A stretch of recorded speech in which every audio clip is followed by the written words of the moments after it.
As you can see in the last clip, the car is all done with the wide body. I'm really happy with how it came out. They did an incredible job. But we still got a lot of stuff we got to do to the car. I have a few parts. I think I'm going to kind of make like a multi-video kind of a thing. I don't know if I'm going to do it all in one just yet. Maybe I will. We'll see. But we're going to be installing this today. I don't know if you can see it. It's the Recaro SPG Pro Racer bucket seat. It should be a pretty simple install. I think the stock seats are only held on by like 4 bolts. You have like one down there, and then I really don't think there's much. And of course there's like a little clip on the bottom. But I'm gonna try to take you guys through it. We have in here a box. I think it's like I wanted to get sliders so I could go like forward and backward. So there's a few pieces that's gonna be in the install. I have to, but huge shout out to 425 Motorsports. They're the ones, I pretty much just went to them and told them what I needed. And they got me everything. They're like, hey, you just need this, this, and this. Made it easy on me so I didn't have to like go out and order stuff and wait a while. And they make their own, I think the name of the company is called Planted. They make all their stuff like in-house. But yeah, I'm gonna open up this box real quick. I can show you guys what's inside, and then we're gonna go from there.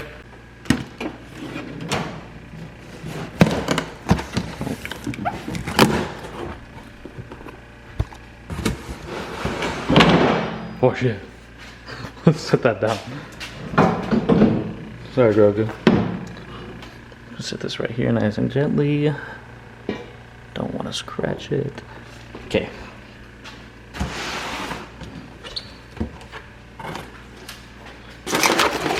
Boom.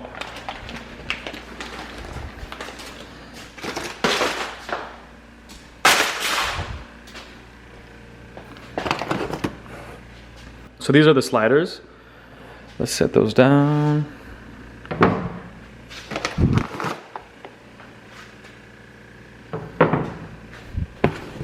Parts included.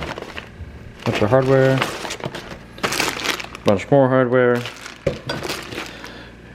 Even more hardware. Let's set that right there. I've installed one bucket seat, but I've never installed the slider. The other one I had was planted.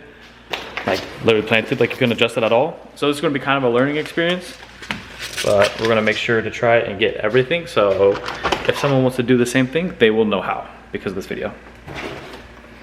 Let's set this down. Whew. My hands are full. Seats, I like realized I have no idea which side goes on what, but I'm kind of hoping it's foolproof. I can figure it out. So with these mounts, I was kind of confused about which of these was like on the front of the seat and which of these was on the back of the seat. This is how it works. So when it comes to these side mounts, this is the side of the seat. The hole, just like the singular hole without like I don't really know what to call that, adjustability. This goes on the back, and on the front goes this part. And this little bag, it comes with 4 screws. These are the ones you actually use to like mount the seats to the side bracket. Yeah.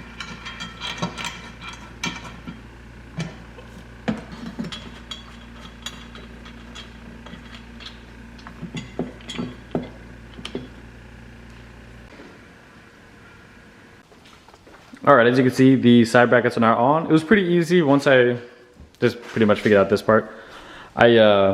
I don't know exactly. I think I'm gonna just leave them like hand tight for now because I might adjust them. I don't know how the seating position is actually gonna be. I'd kind of like to like sit back a little bit, but it's even on both sides. So we're gonna get the sliders on.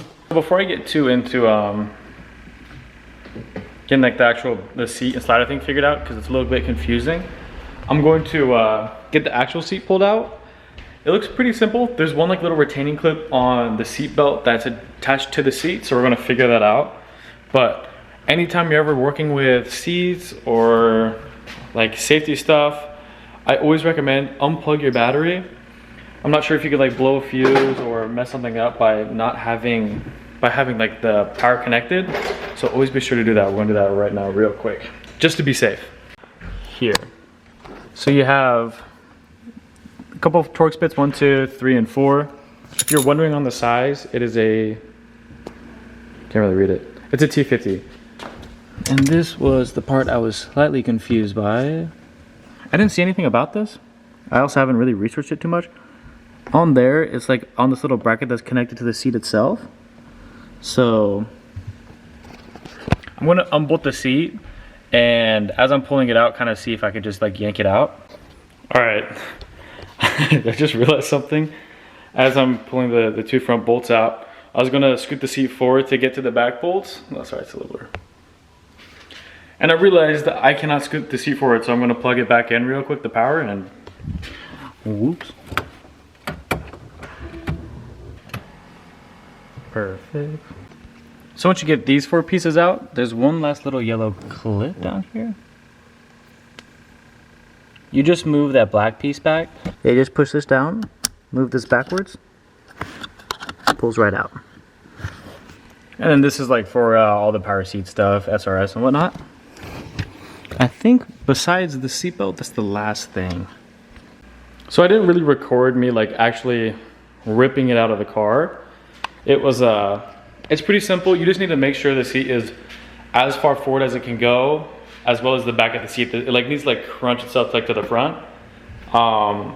This is the part. And of course you want to be really careful when you're pulling it out, because you don't want to scratch up your interior for not being careful enough. So make sure to take your time. Which doesn't hit my car.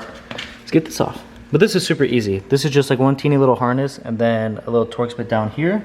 From the looks of it, it looks like it might be a T50 as well, but yeah, we're gonna get that off real quick. So we got this pulled off. I really wanted to keep the harness attached. I didn't want to cut it. I know it won't be plugged in, or maybe I can't get it plugged in. But yeah, you pretty much just have to trace the harness back to like the main connector, a couple push clips, and then it pretty much just comes right out. So that way you don't have to cut it. And if you don't vacuum your car when you're putting in a seat, you're a bum. Always vacuum it so it's nice and clean.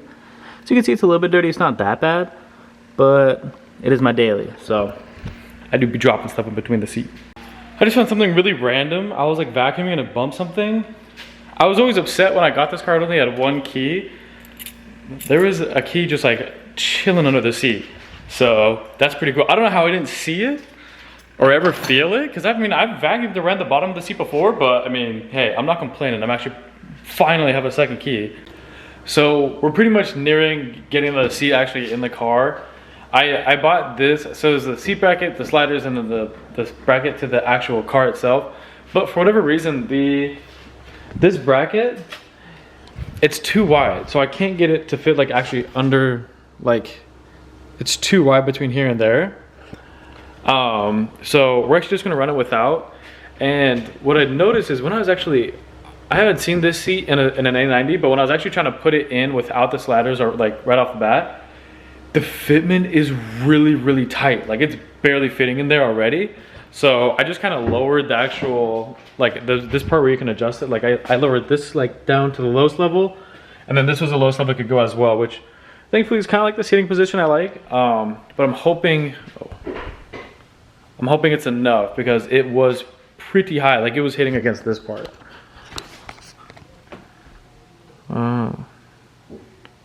Yeah, like it was right around here. Like it's like literally was like against it.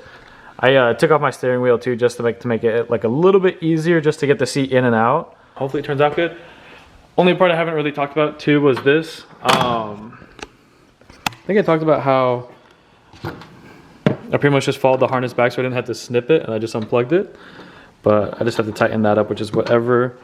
And then this last piece. So on the stock seats, there's this, which is where your seat belt actually like attaches to, because like this is like the anchor point, and then it adjusts off that.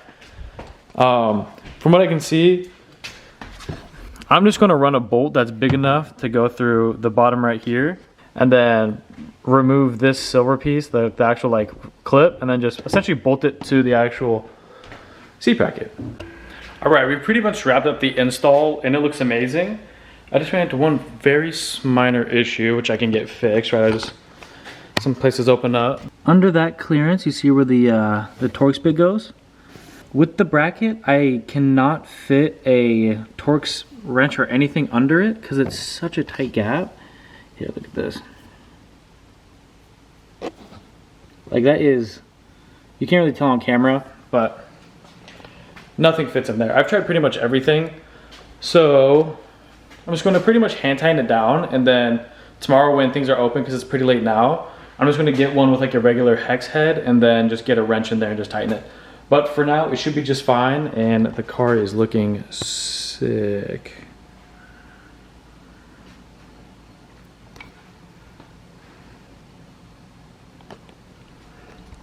Damn, it looks so good. Look at that. You serious? This is what it looks like in the car. As you can see, I am pretty close to the steering wheel. It's not unbearable though. Like, my legs have room. I mean, it's a pretty tight fit, but you know, it could always be worse. And if I want, I can just raise the steering wheel a little bit and make it a little bit easier for myself, which I didn't even think about till just now, and I just did it, and it's way more comfy. But it feels really cool being in like a full bucket seat in this car. There's more stuff I gotta install, but I really want to see what the wheel looks like with the spacer on it. Let's do that right now. I want to see what it looks like. We're going to check it out right now. Hear me out, okay? So it's a pretty fucking big spacer. I didn't know how I felt about running one, except I had two big dogs give me some reassurance that it'll be just fine. The size spacer that we're running is a 60 millimeter. Yeah, 60 millimeter spacer. They're big. They're really big. So I made sure whatever one I did find that was 60 mil was gonna be a very high quality. And because I was a little scared about it at first, because that's like a really big spacer. Not like, I always see people like, oh, don't run that big of a spacer. You're gonna, even spacers that are like 20, 30, whatever. This is how big it is. It's an absolutely massive spacer. When you saw in the beginning, like, clearly my my fitment was terrible, because these Advents are not built to be for a wide body. They're not that crazy of a spec. So we just put the spacer on. So far it's looking really good. I don't know if you remember what it looked like at the beginning of the video. You probably do. It looked like shit. So I'm gonna lower it right now and see how it looks on the ground. Ow, mother.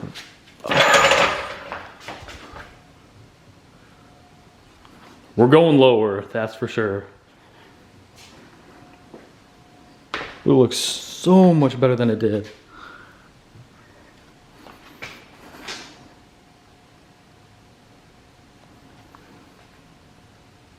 So as you can see, it's cambered a little bit. If I remember correctly, I think I have my alignment sheet somewhere. I think I'm negative 2.5 degrees. The next video is gonna be me installing my new rear upper control arms and toe arms. They're actually sitting in a box right over there. I might show you guys in a second. Once we do that and lower it, this is gonna look really good. This thing's really starting to come together quick. I'm fucking amped, dog. This shit is sick.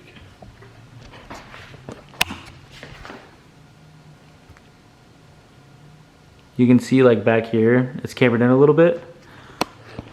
I'm a big wheel fitment guy, so like the fitment on wheels is flipping everything to me. I hate having shitty fitment. This car's really starting to come together. I'm super happy that it was with where it's at right now. All right, we're gonna wrap the video up right there. I hope you guys enjoyed. We made some pretty dope progress on the car. It is now paint match wide body. We have good fitment for the rear setup. Recaro is in. You're gonna see me in the next video. We're gonna do the rear control arms. And we have another part here sitting right behind me. Literally right behind me. I don't know if you can see that. It's the new RK Titanium signature single exit exhaust, driver's side exit. Of course, driver's side exit is the best exit. I'll see you guys in the next video. Thanks for watching. See you next